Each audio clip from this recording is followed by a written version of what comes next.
ભલે કાંઈ ન જાણતા હો, પણ આજે પણ શ્રીનાથજી, મહાપ્રભુજી કે યમુનાજીનું નામ બોલાય ને તો હૃદયમાં કંઈક ઝણઝણાટ તો થાય જ.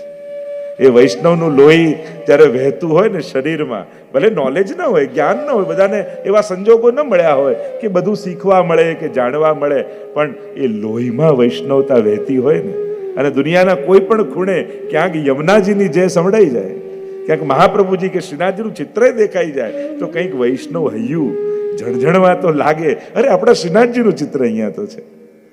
તો એક ત્યારે માનવું કે એક વૈષ્ણવનું લોહી વહી રહ્યું છે અંદર, એક ઋણાનું બંધન જે પેઢીઓથી જોડાયેલા છે ને, અને જે પેઢીઓથી વૈષ્ણવ હોય ને એની સંતતિ પાસે પણ ભગવાન પણ આશા રાખતા હોય કે આના પૂર્વજો મારી ભક્તિ કરતા આવ્યા તો સંતતિ પણ મારી સાથે જોડાયેલી રહે, એવો ભાવ ઠાકોરજીને પણ હોય.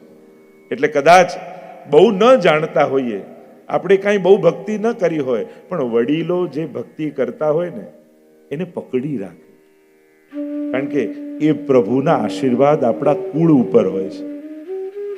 અને ભગવાન ભક્તોના કુળની રક્ષા કરતા હોય છે.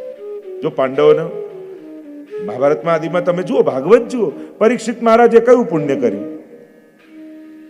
પાપ કર્યું ને, મરેલો સર્પ ગળામાં નાખ્યો, શ્રાપ લાગ્યો. ભાગવતની આખી રચના જે રીતે થઈ, પુણ્ય દ્વારા પરીક્ષિત મહારાજને ભાગવત નથી મળ્યું, અપરાધ કર્યો છે. પરીક્ષા કરી ઋષિ મુનિની, સર્પ મરેલો નાખ્યો, ઋષિપુત્રને આવ્યો ક્રોધ, મરેલો સર્પ મારા પિતાના ગળામાં નાખ્યો, 7મા દિવસે જીવતો તક્ષક આવીને તને દંશ દે, શ્રાપ લાગ્યો છે. ઘણીવાર સાંભળીએ ને કથા તો આપણને ઓહો બિચારા પરીક્ષિતને શ્રાપ, અરે એમને તો એક જણાએ શ્રાપ આપ્યો, આપણને તો મળે એટલા આપતા જાય છે. એટલે આપણે તો ભાગવતની વધારે જરૂર છે, આપણે તો ગુણગાનની વધારે જરૂર છે, કેટલાના ભેગા કર્યા હોય છે. પેલા તો એક શ્રાપ લાગ્યા છે, અહીંયા તો મળે આપતા જાય. એટલે કદાચ આ ગ્રંથોની આપણને વધારે જરૂર છે, પણ પાપ કર્યું ને, ભગવાન ભાગવત બની સુખદેવજીનું રૂપ ધારણ કરીને સામે આવી ગયા. એક જ કારણ છે, વૈષ્ણવનું સંતાન છે. પાપ પુણ્ય ભગવાન નથી જોયા, પણ મારા વૈષ્ણવ કુળની અધોગતિ ન થઈ જાય એ જવાબદારી મારી છે. ભગવાન ભક્તના પરિવારની જવાબદારી લઈને ફરતો હોય છે.